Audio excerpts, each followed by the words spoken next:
Deixa eu compartilhar aqui a minha tela, porque o nosso tema hoje é conflito.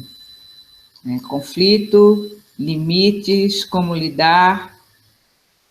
Compartilhar aqui a tela.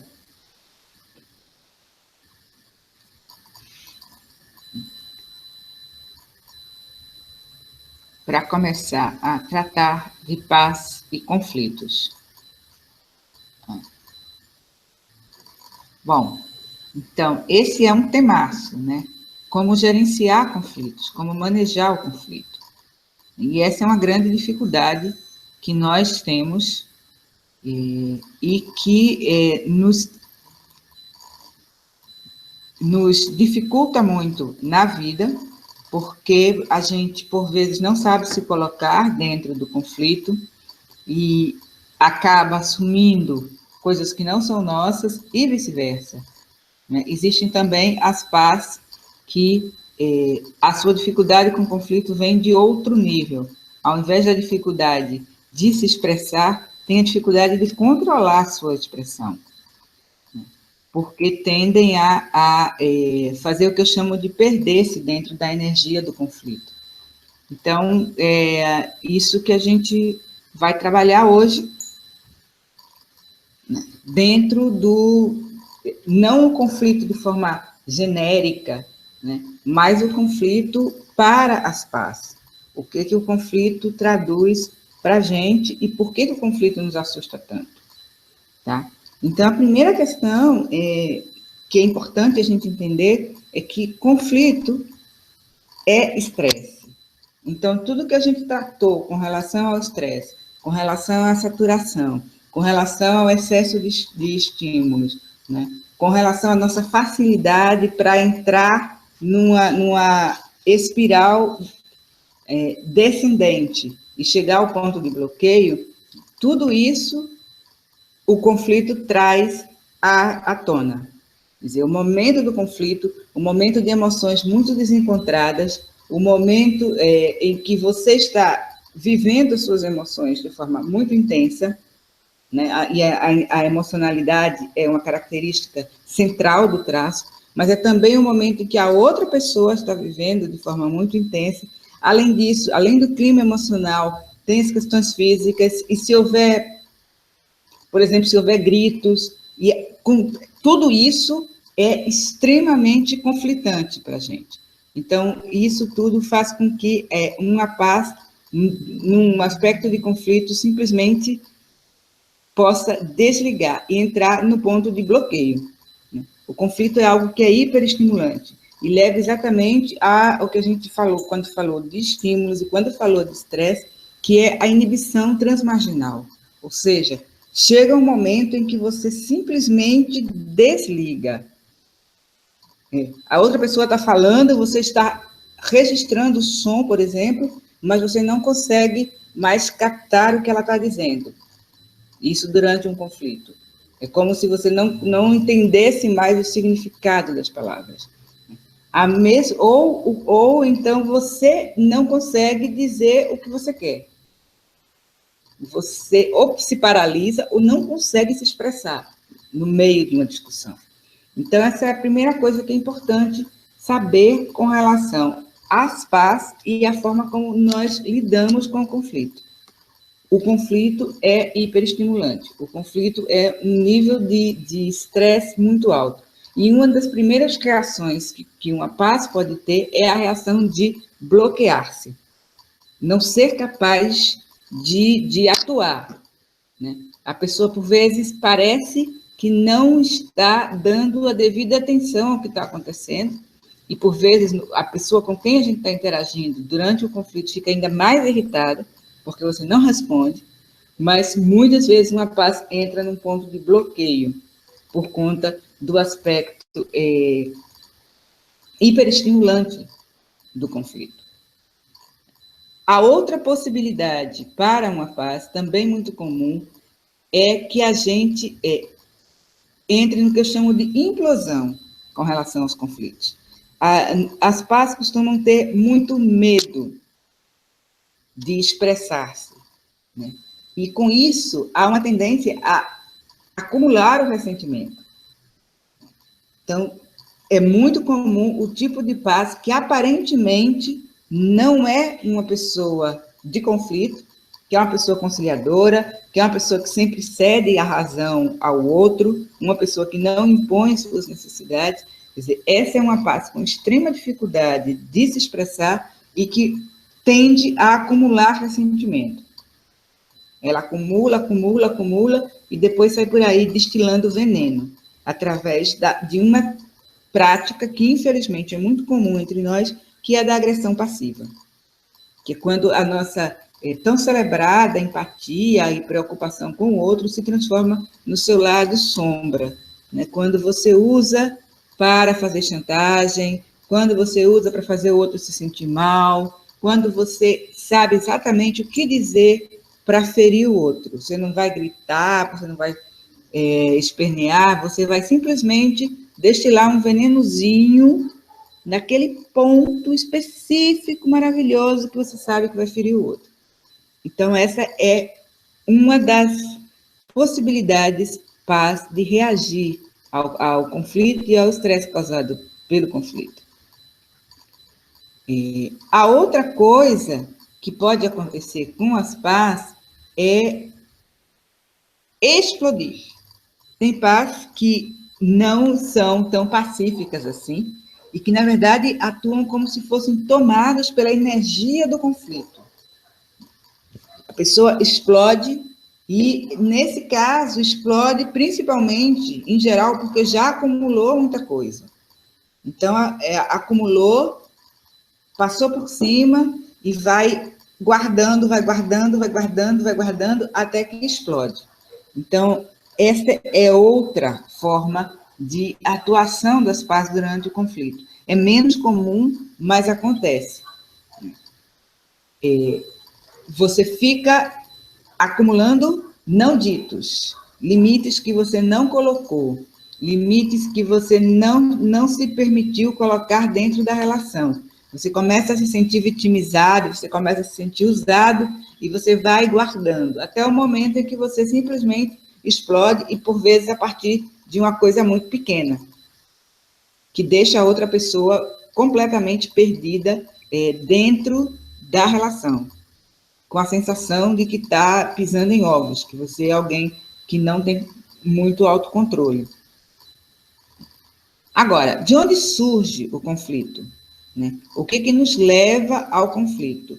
Ainda falando especificamente das pás. Várias razões levam as pessoas ao conflito. No nosso caso, algumas causas são muito, muito comuns. Primeiro é o que eu chamo de interpretação seletiva, ou seja, a forma sempre vai estar ligada à forma como você vê, a forma como você interpreta o que está acontecendo. Qual é o tipo de interpretação seletiva nosso?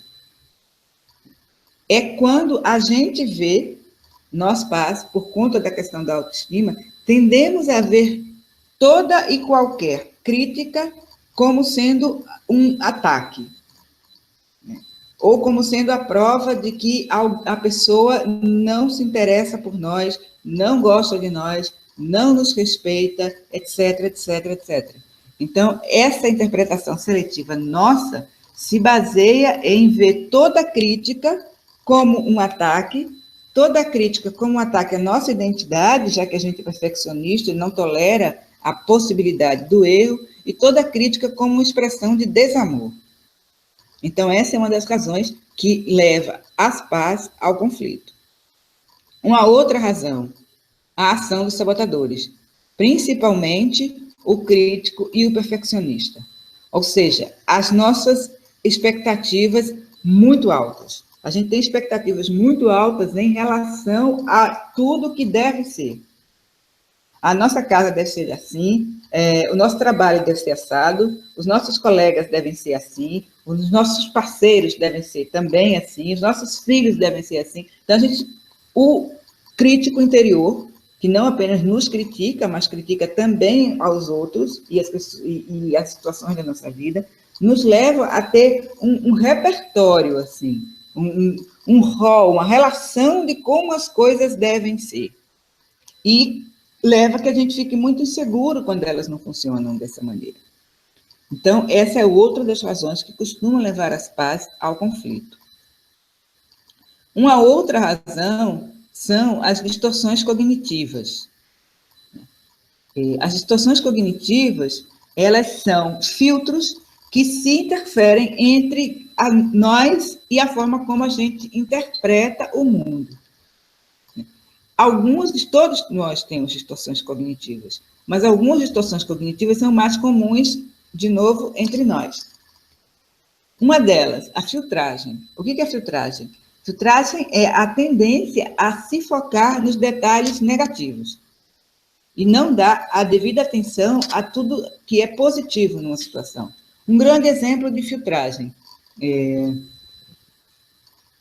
Meu filho é um garoto legal, que tira boas notas na escola, que não me dá trabalho, mas é bagunceiro. E eu me fixo nesse aspecto e eu estou sempre voltando no tema da bagunça, do quarto, etc, etc, etc e tal. Né? Outro exemplo de filtragem. Me chamam para uma festa. Eu vou à festa, todo mundo fica feliz, todo mundo me trata bem, mas tem uma pessoa que não exibiu um sorriso quando eu cheguei. Então, sempre que eu lembrar como foi a festa, eu vou ficar ligada no fato de que fulana foi tão fria comigo. Né? Então, esse é o tipo de distorção cognitiva que é extremamente comum entre nós e que vai alimentando a interpretação equivocada, uma interpretação distorcida mesmo da realidade. Por isso que a gente chama de distorções cognitivas. Uma outra distorção é o que a gente chama de pensamento polarizado, né? Que no nosso caso é muito comum. Ou a gente acertou em tudo, né? Tivemos uma atuação perfeita, todo mundo elogiou, ou então a gente é um fracasso. A gente não percebe as situações intermediárias. Então, ou o meu companheiro me dá atenção todo o tempo, ou ele não me ama mais. Então, o pensamento polarizado é uma das razões que produz essas interpretações que nos levam ao conflito. Não ver as realidades possíveis, intermediárias, se fixar sempre, ou é tudo perfeito, ou eu sou um fracasso. A outra, né, a gente chama de adivinhação de pensamento. A gente pensa que sabe as razões das pessoas, sabe por que as pessoas estão agindo de determinada maneira e tudo mais, sem que a gente pergunte. A gente sabe porque a gente sabe. É adivinhação de pensamento. Eu estou falando, alguém olha para mim e faço, já sei, essa pessoa não está gostando do que eu estou dizendo. A outra coisa que é extremamente comum, e mais comum ainda entre pais, a personalização. Então, tudo no mundo está relacionado conosco, como se a gente fosse o centro e todo mundo fosse satélite. Então, eu cheguei para trabalhar e cumprimentei meu colega, e ele não respondeu, ou respondeu com um monossílabo, está zangado comigo. Eu não penso que ele pode estar tendo um problema em casa, que ele pode estar tendo problema de dinheiro, que ele pode estar doente. É sempre comigo. Essa é a falácia da personalização. Como se tudo no mundo acontecesse em torno de mim. Uma outra distorção cognitiva que é muito comum entre nós é a questão da justiça, falácia da justiça. Nós nos sentimos sempre que algo não ocorre como nós queríamos, nós nos sentimos injustiçados. Então, tudo que não coincide não é justo. A vida não é justa. Isso não foi justo. Meu chefe não foi justo. Minha amiga não foi justa para comigo. Eu fiz tanto por ela, ela não foi justa para comigo. Então, esse é outro tipo de pensamento que nos conduz ao conflito. Outra é etiquetar. Você conheceu a pessoa, começou a conversar com ela e ela disse que ela é contra o PT, ou ela disse que ela é favorável ao PT. E com isso você já sabe tudo, já sabe que a pessoa não é legal. Você pega uma característica e a partir daí você tira um julgamento negativo que você não tem base para fazer. Outra distorção, pensamento emocional. Quer dizer, eu sinto que fulano não gosta de mim. Isso passou a ser verdade. Isso passou a ser verdade. E, principalmente, eu acho que os dois últimos é que são o grande motor dos conflitos, né, é a culpabilidade, ou seja, responsabilizar o outro pelo que eu sinto. Você gritou comigo e me deixou zangada. Não, você gritou comigo e eu respondi ficando zangada. Eu aceitei ficar zangada. A outra e essa é muito paz, os deveria, já falei, nós somos cheios de regras, nós temos tudo como deveria, e nós saímos por aí buscando que os outros respondam a esses nossos deveria.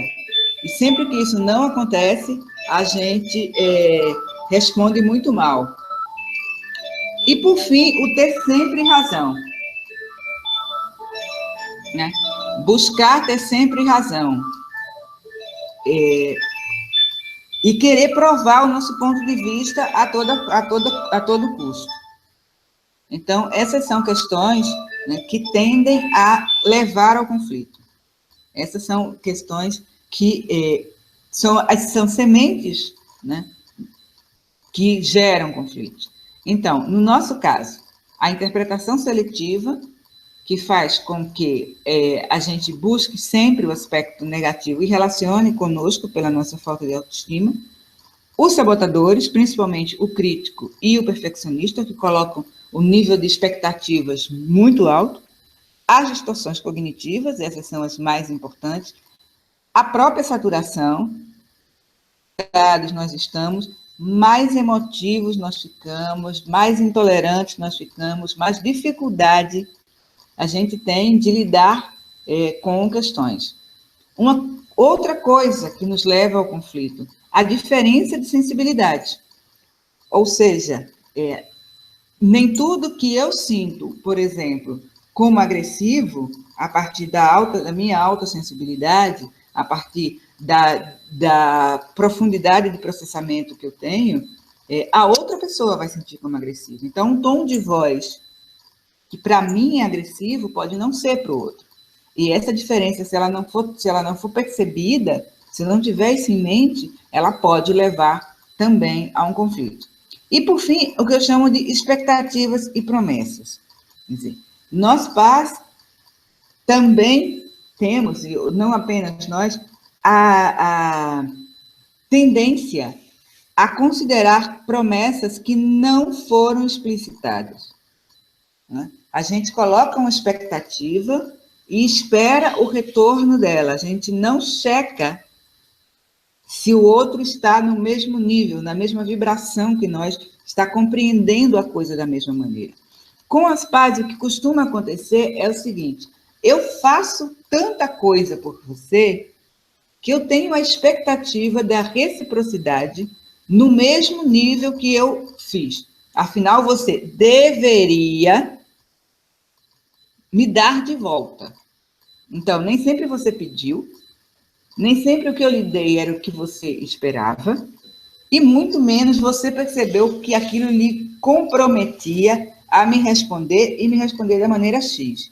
Então, só aí, eu já tenho um caldo de cultura para levar a mal-entendidos e ao conflito muito grande. Então, essas são as principais razões que levam as pais a uma situação de conflito. Como a gente atua no conflito é outro tema. Mas antes disso, por que o conflito nos assusta tanto? Tudo bem, as razões que levam ao conflito, algumas são bem específicas nossas, mas outras são presentes em todo mundo. Todo mundo tem sabotadores, todo mundo tem algumas distorções cognitivas. Mas por que que a gente, o que nos caracteriza? Esse terror que o conflito nos traz. Um receio tão grande que, por vezes, nos leva a abdicar daquilo que nós queremos, abdicar do nosso tempo, abdicar da nossa necessidade para evitar o conflito. Fazemos muita coisa para evitar o conflito. Então, o que nos leva a agir assim? Entre outras coisas, a grande necessidade de agradar. Nós equiparamos a aceitação das pessoas com a validação de quem nós somos, muito fortemente pelos problemas relacionados à autoestima, que a gente tratou no encontro passado. Tá? Então, isso faz com que, para nós, sentir que não agradou a alguém seja quase uma sentença de morte. Então, essa necessidade de agradar o outro é uma das coisas que nos assusta. E na hora do conflito, fica claro que a gente não está agradando. Fica claro que o outro não está vendo as coisas da maneira que a gente gostaria. Ele não está vendo aquele lado nosso, bonitinho, arrumadinho, perfeitinho, que a gente tanto gosta de exibir. Então, essa é uma das razões pelas quais o conflito nos dói tanto, nos assusta tanto, e a gente faz tantas coisas para evitar entrar nessa situação. A outra coisa é a tendência a processar tudo com profundidade. Então, isso leva a duas questões. Primeiro, essa tendência faz com que a gente tenha muito medo de rupturas, porque a gente sabe que, como a gente processa tudo com profundidade, a gente não vai superar fácil, seja com um amigo, seja com um irmão, seja com um parceiro, seja com um colega de trabalho, aquilo vai machucar e vai machucar muito fundo. Então, sempre que a gente entra num conflito, essa tendência nossa já nos leva a antecipar, já nos leva ao futuro, já nos leva a prever as consequências, e as piores consequências. A consequência em que tudo vai por água abaixo, a gente não vai conseguir se entender, e a gente vai perder aquela pessoa, aquele amigo, aquele irmão, ou um parceiro. Então, esta é outra das razões que nos leva a ter tanto medo do conflito. Uma razão também é a empatia. A empatia. A gente não quer ferir a outra pessoa. E a gente não quer ferir porque a dor dele vai doer em nós também. Então, na hora que eu estou no meio de uma discussão e começo a ver que a discussão está degringolando, que eu estou falando coisas muito duras e que o outro está se machucando, aquilo aumenta o meu próprio sofrimento. Então, esse é outro medo. Começa a ficar uma situação irrespirável, exatamente por conta da minha empatia. E, por fim, o medo por nós mesmos. Nós temos medo de ferir o outro, nós temos medo de ser feridos, né? Por conta da nossa sensibilidade. A gente sabe que, pela alta sensibilidade, a gente tem a tendência a se magoar com facilidade. A gente se sente vulnerável. Então, esse é mais um motivo para evitar o conflito. Eu não quero ferir o outro, eu não quero me ferir, eu não quero perdê-lo, porque vai me doer muito, vou demorar muito tempo para superar, e eu não quero desagradá-lo, eu não quero sentir que ele não está gostando de mim naquele momento. Então, realmente, somado tudo isso, o conflito é para nós um momento extremamente doloroso, extremamente assustador. Ainda sobre o conflito, tem uma coisinha bem importante para nós, que é o triângulo dramático, que é uma das coisas que nos coloca em conflito. Eu queria falar bem rapidinho, porque não é algo que... É todo um estudo, né, o triângulo dramático, mas eu queria trazer porque é uma das razões que nos colocam em situações de conflito.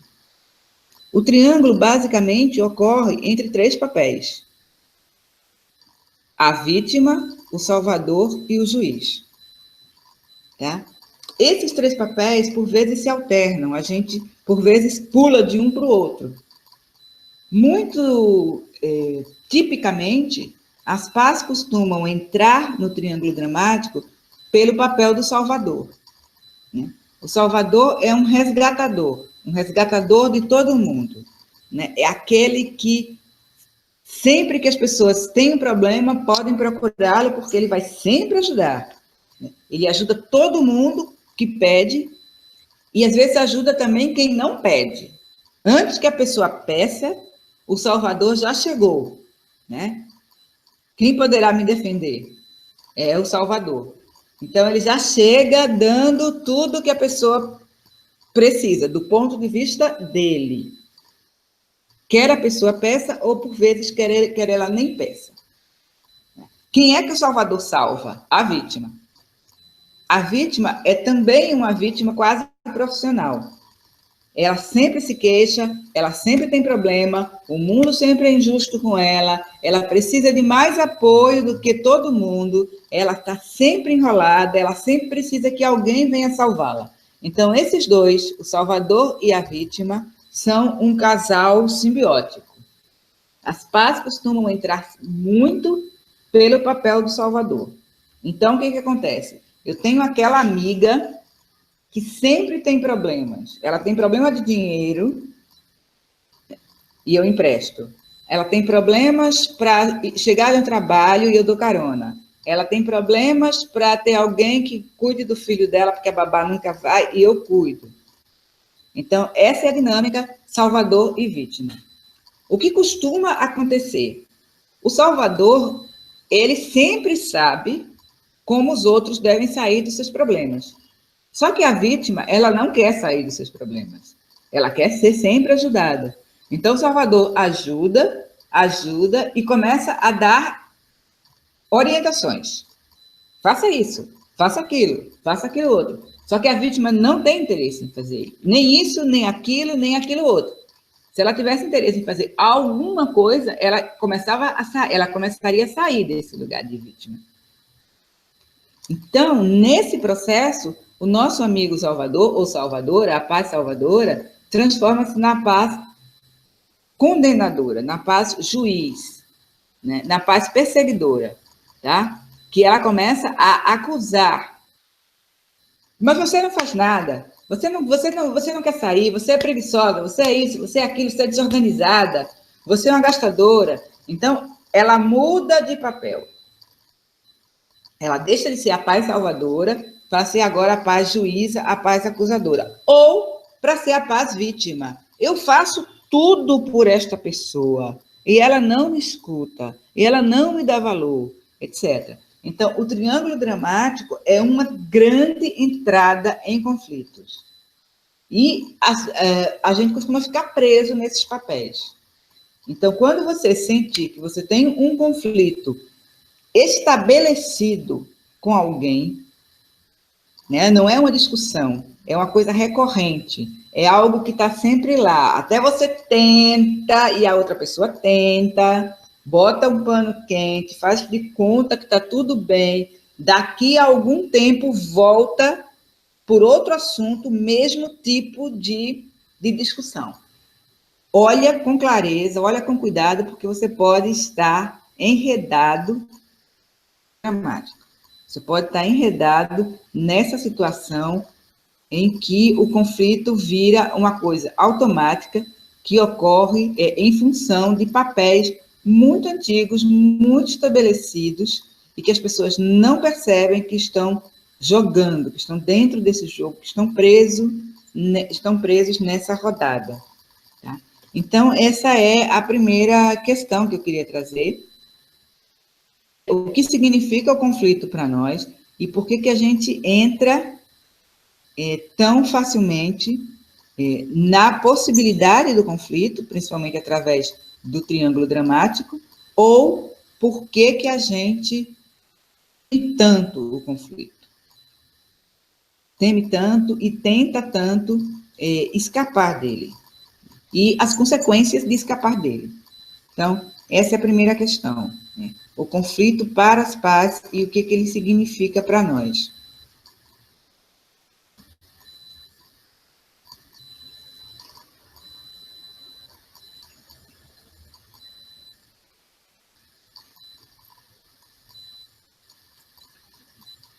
Um outro tema, bem paz, bem conflito, né, porque ele está no centro do conflito, e é um tema bem paz, porque diz respeito à nossa característica, a um dos traços mais centrais, né, um daqueles 4 traços que definem a própria característica, diz respeito à emoção. E a intensa emocionalidade, que é parte do traço, né, implica para nós um trabalho enorme, muito maior do que a média, para gerenciar as emoções. Esse é um aprendizado que é vital. Porque se você é uma pessoa que tem um traço, que tem como característica central uma emocionalidade profunda, você só tem 2 alternativas. 1, aprender a gerenciar as emoções, ou 2, viver na montanha-russa emocional. Nesse sobe e desce. Então, gerenciamento de emoções, o que a gente chama de inteligência emocional, é uma exigência para você equilibrar a sua sensibilidade.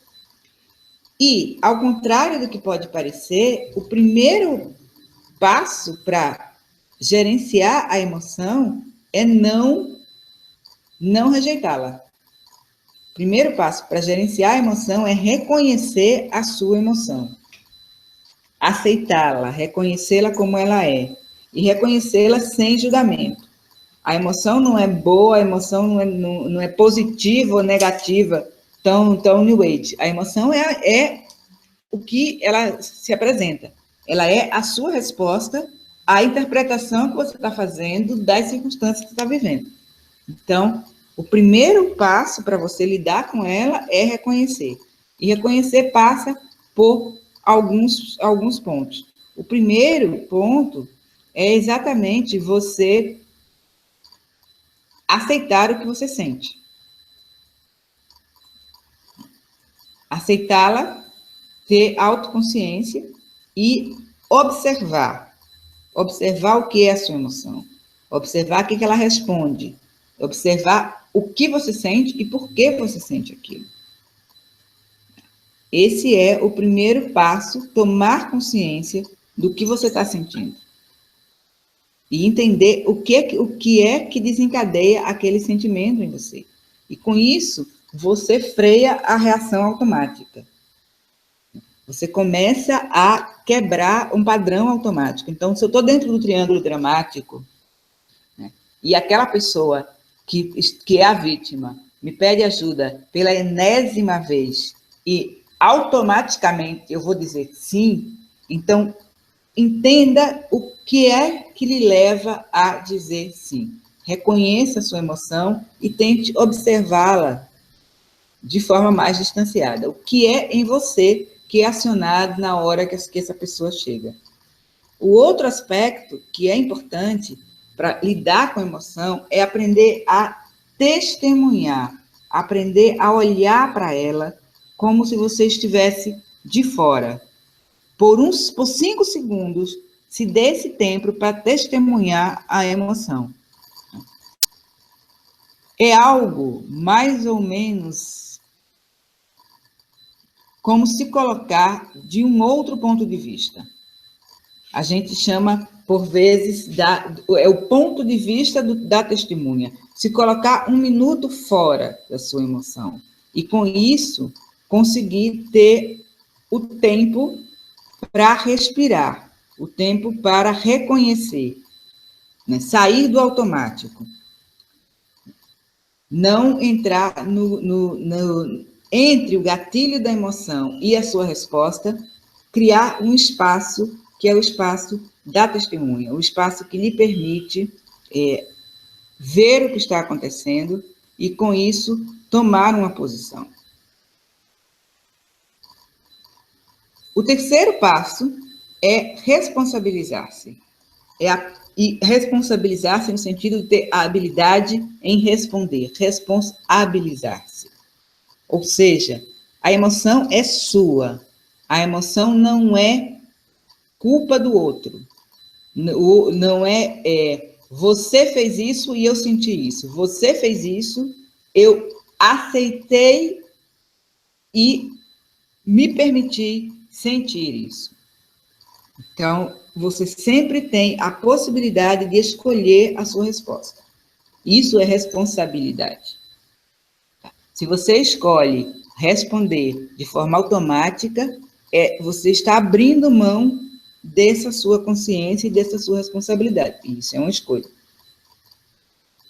Então, reconhecer a emoção, aceitar a emoção, ter respeito por ela e interrogá-la. Interrogar as origens do seu sentimento e qual é a possibilidade, as origens internas, as origens em você. Nada vai ser disparado em você se não houver dentro de você algo que responde a isso, algo que repercute nisso.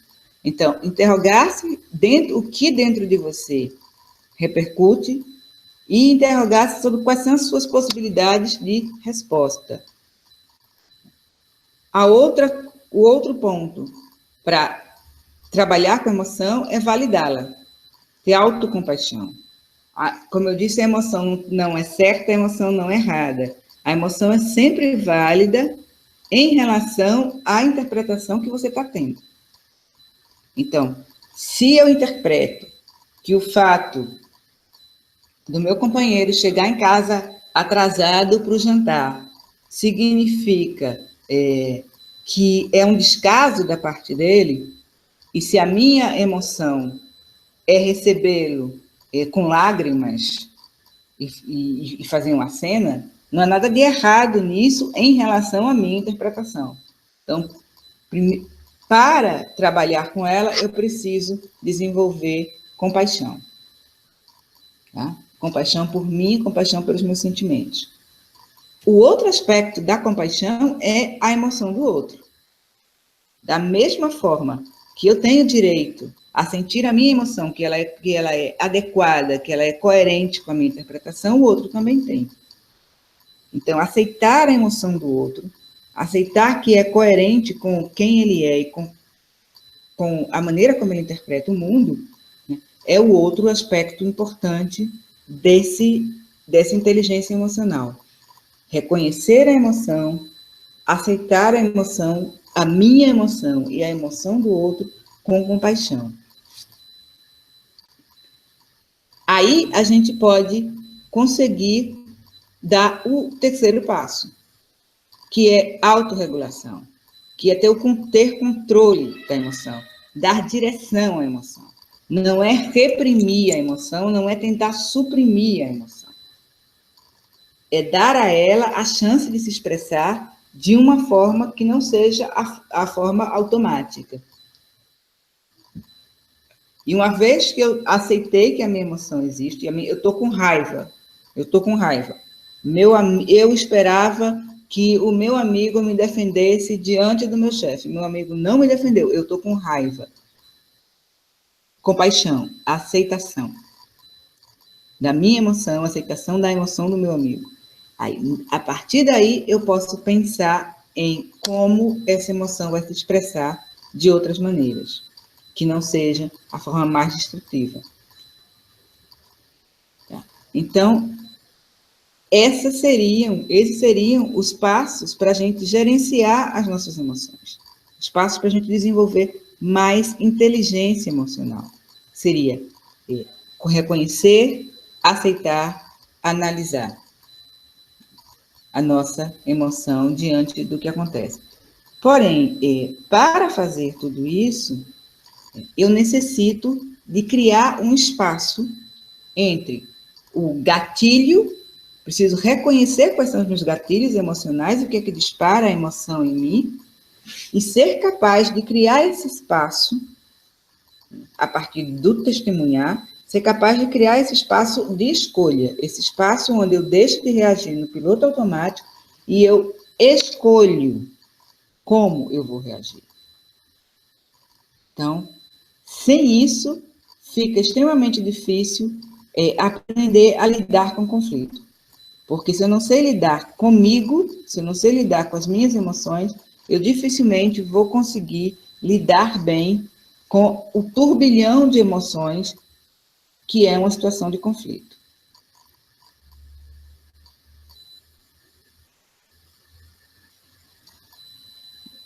O que nos leva à grande questão.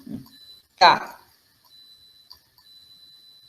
O conflito entre as pais, né? O que nos leva ao conflito costumam ser esses fatores, distorções cognitivas, sabotadores, a tendência a levar as coisas para o lado pessoal, etc, etc. Entendemos. Tá. Mas como é que a gente lida com conflitos? Lidar com conflito de forma construtiva, as bases para isso estão colocadas pela comunicação não violenta, CNV. E significa, na verdade, o conflito, quando ele ocorre, ele é um conflito externo, ou seja, o meu conflito com uma ou mais pessoas, mas ele é também um conflito interno. O meu conflito comigo mesma, com as minhas emoções. Então, na verdade, aprender a lidar com o conflito parte dos mesmos pontos da inteligência emocional, que significa aprender a lidar com as nossas próprias emoções. Então, como é que a gente lida? Primeiro, percebendo que a gente não sabe viver sem uma linguagem violenta. A nossa linguagem é violenta, a forma como a gente se expressa é violenta, mesmo sendo uma paz. Mesmo sendo uma paz, mesmo a gente achando que nós não somos violentos, a nossa forma de lidar, de pensar e de falar com o outro é violenta. Então, uma das primeiras coisas é aprender a falar. Aprender a falar com o outro primeiro, de forma não julgadora. Tá? A primeira coisa para a gente ter um diálogo é a gente não acusar. E isso é muito difícil, porque eu não digo para o meu filho, o seu quarto está desarrumado. Eu digo, filho, você é um bagunceiro. Então, eu não sei observar de maneira não julgadora. Eu não sei observar o fato em si. A minha tendência é atribuir um rótulo ao outro. Então, a primeira coisa para a gente aprender a falar é distinguir o fato do julgamento. Então, uma coisa é dizer, puxa, amigo, você faz 2 anos que você não vem no meu aniversário. A outra coisa é dizer, você não tem consideração por mim. Te convidei para o meu aniversário e você não veio. Tá? Se você começa um diálogo de forma acusadora, você obrigatoriamente leva o outro à postura da defesa. Não tem como. Então, observar de maneira não julgadora. Tá? Expressar os seus sentimentos e necessidades. Essa é uma das coisas onde os pais mais têm dificuldade. A gente, supostamente, não quer dar trabalho às outras pessoas. Na verdade, a gente não quer sentir a vulnerabilidade e não quer lidar com a possibilidade de receber um não. Então, para isso, para evitar essa possibilidade, a gente não diz o que a gente precisa. E a gente não diz como a gente está se sentindo, porque pode ser que o outro não concorde, pode ser que desagrade o outro, tudo aquilo que a gente já falou. Então, a gente não sabe expressar o que a gente sente. A outra coisa que a gente tem dificuldade em fazer é de escutar as necessidades do outro. Como a gente tende a levar para o lado pessoal e como a gente tem fortemente essa distorção cognitiva de adivinhação de pensamento, eu atribuo sentimentos e necessidades aos outros. A nossa empatia, ela é grande, ela é profunda, mas ela não é uma ciência exata. Quanto maiores são as nossas preocupações, a nossa ansiedade em relação àquela pessoa, àquela situação, mais provavelmente a nossa intuição não está sendo precisa. Então, perguntar ao outro o que ele precisa e escutar realmente a resposta, escutar de forma aberta, escutar sem os nossos preconceitos, é parte de criar um diálogo. E fazer pedido. Essa é, de novo, uma outra coisa. Bom, você não foi na minha festa de aniversário. Minha necessidade era de ter a sua presença lá para eu sentir que você é meu amigo, que você realmente me quer bem. E eu acho que a gente poderia resolver isso, tá? Saindo para um jantar. Para falar de forma respeitosa, se você se sentir desrespeitado, pense o que seria necessário para refazer a relação e peça. Fazer pedido significa se colocar na posição da vulnerabilidade, que é bem complicado para nós pais. O outro aspecto do lidar com conflito é saber ouvir. E esse talvez seja mais complicado para nós do que saber falar. Por quê? Porque a escuta pode ser distorcida por tudo que a gente falou antes. Baixa autoestima, tendência a achar que é sempre pessoal, tendência a ver toda crítica como um ataque. Né? Então, para aprender a ouvir, primeiro, certifique-se de que você está entendendo o que o outro está dizendo. Isso chama-se escuta reflexiva. Uma boa maneira de se certificar é perguntar nas suas palavras, né, repetir com as suas palavras, se você está entendendo mesmo. Ou seja, você está dizendo que você ficou chateado comigo porque você precisava da minha presença na sua festa. É isso que você está dizendo, eu entendi direito. Então, pergunte, certifique-se de que o que você está interpretando é aquilo que o outro está querendo passar. A outra coisa, ouça o sentimento por trás. Se eu digo que fiquei chateada porque você não foi na minha festa, porque eu queria muito a sua presença, talvez isso signifique que eu estou insegura com relação à nossa amizade. Talvez haja algo além da festa de aniversário que me deixou insegura com relação à nossa amizade. Então, ouça o sentimento. Preste atenção o que está por trás da queixa. A outra coisa bem difícil para a paz, esqueça os rótulos. O que é certo, o que está errado, quem é bom, quem é mal. Esqueça essas suas pressuposições, que são muito nossas. Pais costumam ter muitos adjetivos, muitos rótulos, muito certo, muito errado, tem que ser assim, se não for assim é errado, porque eu aprendi assim, porque na minha família é assim, porque assim é que é justo, porque pessoas educadas fazem isso, pessoas... Deixe de lado e tente e se abra para o que está sendo dito. Se abra para o que o outro está lhe trazendo. Aceite e valide. Validar significa que você entendeu que o outro está dizendo tem seu valor. Validar é a expressão da verdade dele. Você valida. Não obrigatoriamente você aceita. Não obrigatoriamente você concorda. Você pode discordar, reconhecendo que aquilo é válido do ponto de vista da outra pessoa. O que você não faz para escutar? Você não interfere. Você não se defende. Você se preocupa, naquele momento, em ouvir o seu interlocutor. Depois, você pede que os papéis se alterem. O interlocutor aceite ouvir você. E aí você se expressa. Você expressa seus sentimentos, você expressa suas necessidades, você expressa seus limites.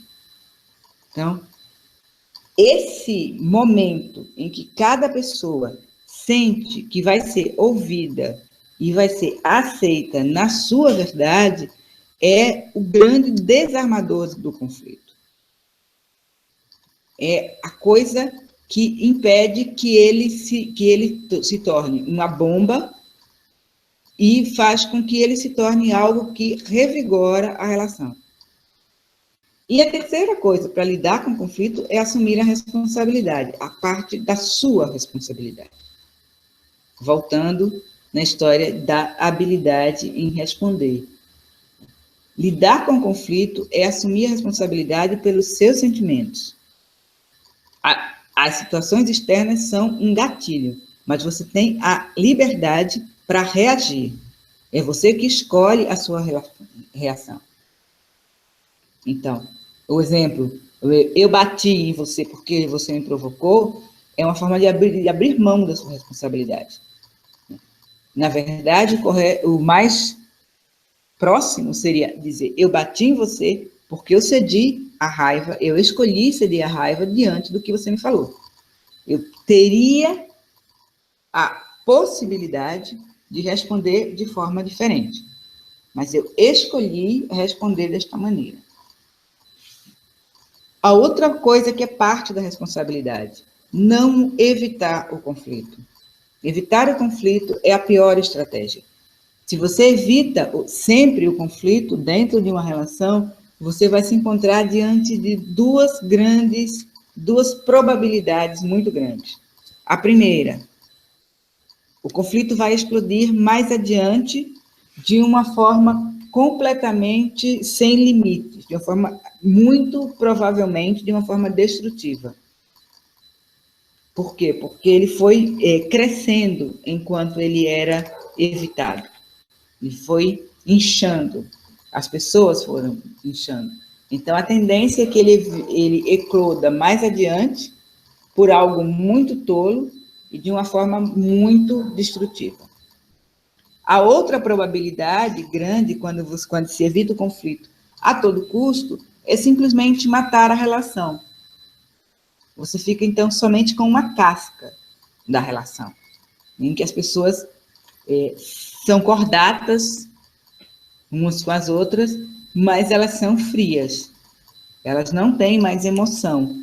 Você tirou o que era a vida que existia dentro daquela relação. A evitação foi tão profunda que criou um distanciamento civilizado. Então, evitar o conflito, por mais que ele nos assuste, e ele nos assusta, é a pior estratégia. A outra parte de assumir a responsabilidade, que a gente já falou muito, entender que o outro é um outro. Ele não é uma projeção sua e ele não existe para fazer você feliz. O outro é o outro. Tá? E não atribuir significados ocultos. Nós, pais, somos especialistas em imaginar coisas por trás da cortina. Não, ele fez isso por isso. Essa palavra, por causa daquilo. Ele falou com esse tom de voz por aquilo outro. Então, o outro é um outro. Você não tem o domínio do que se passa na cabeça dele e, por outro lado, ele não existe para fazer você feliz. Estabelecer limites. Estabelecer limites é dizer o que é aceitável e o que não é aceitável para você dentro de uma relação. E para isso é preciso que você saiba quem é você.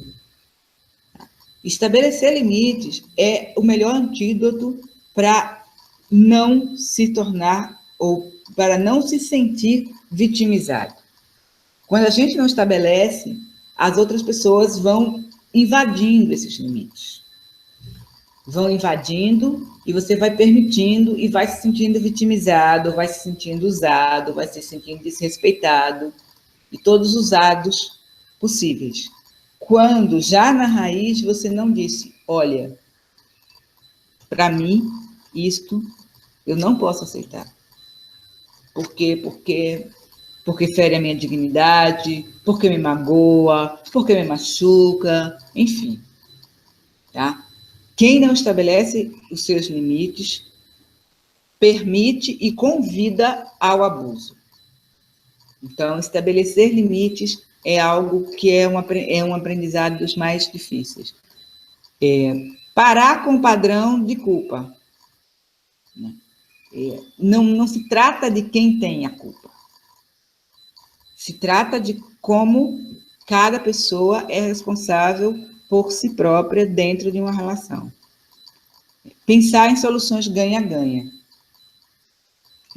Então, ao invés do cabo de guerra, do ganha-perde, ou seja, que é muito nosso paz, eu vou ceder porque eu não quero uma briga, tá? Mas eu sei que eu perdi. Eu perdi porque eu tive que me conformar. Então, tenta sair desse lugar, sair desse paradigma e pensar em soluções criativas que atendam ao interesse das duas pessoas. O Dr. Stephen Covey, quando ele fala dessa questão, quando ele fala de como ele lidava com isso, com a própria esposa, né, ele diz que estabeleceram um hábito em discussões do ganha-ganha ou não tem acordo. Ou seja, enquanto a gente não for capaz de encontrar uma solução que seja uma solução boa para ambas as pessoas, não é que cada um ceda um pouquinho, mas que os dois sintam que ganharam, a gente não esgota esse assunto.